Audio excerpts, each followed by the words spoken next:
Bonjour chers tous, j'espère que vous allez super bien. Je suis devant vous pour vous expliquer l'évidence ou l'importance de la mission. Oui, le Seigneur Jésus-Christ nous a donné un ordre suprême. Dans Matthieu chapitre 28, à partir du verset 19 à 20, il dit d'aller et de faire de toutes les nations ses disciples. Cela voudra signifier quoi?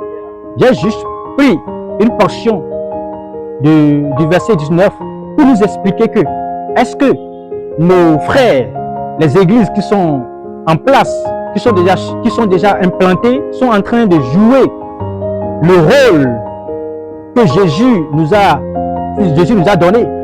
Jésus a dit d'aller et de faire des disciples et non d'aller évangéliser.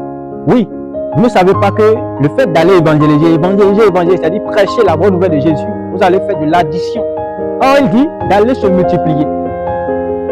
L'évangélisation n'est pas encore la réalisation de l'ordre suprême.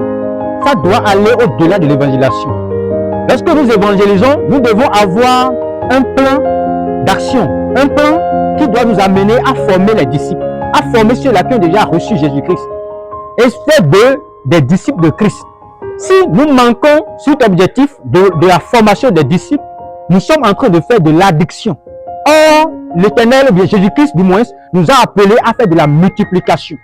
Nous devons inclure cela dans notre système de pensée. Oui, parce que ce qui se passe aujourd'hui, c'est vraiment tragique. Nous sommes en train d'abandonner la vision de notre Maître Jésus-Christ. La vision de notre Maître Jésus-Christ se divise en deux. Il y a l'évangélisation, le fait de répandre l'évangile de Jésus-Christ, qui est la mort et la résurrection de Jésus-Christ, la foi au sacrifice de Jésus-Christ qui nous sauve. Maintenant, une fois que vous êtes sauvés, il va falloir que vous puissiez bâtir celui qui est sauvé et lui montrer en réalité que ça ne s'arrête pas là. La mission continue toujours. Il faut bâtir celui qui est sauvé, celui qui a reçu Jésus-Christ dans sa vie. Il faut le bâtir et il faut l'amener à comprendre en réalité que lui-même, il a la responsabilité d'aller évangéliser et d'aller bâtir, d'aller évangéliser et de faire des disciples. Et c'est en cela que nous sommes en train d'accomplir l'ordre suprême qui est la grande commission. La grande commission ne s'arrête pas seulement au niveau de l'évangélisation. Je vous exhorte, mes frères, je vous exhorte, chers leaders,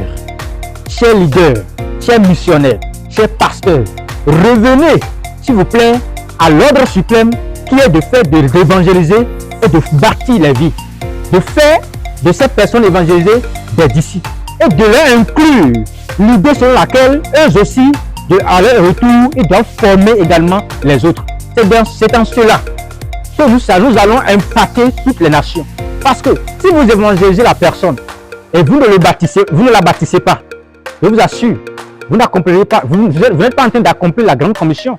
Car la grande commission ne s'arrête pas au niveau de l'évangélisation, au niveau de gagner les âmes seulement.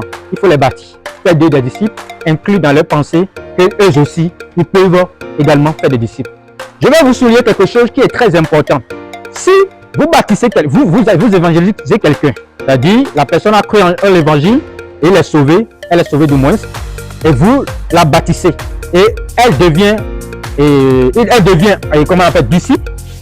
Vous savez, disciple multiplicateur, vous savez que vous pouvez lui montrer en réalité qu'il peut investir dans la mission, pour permettre à la mission de pouvoir évoluer.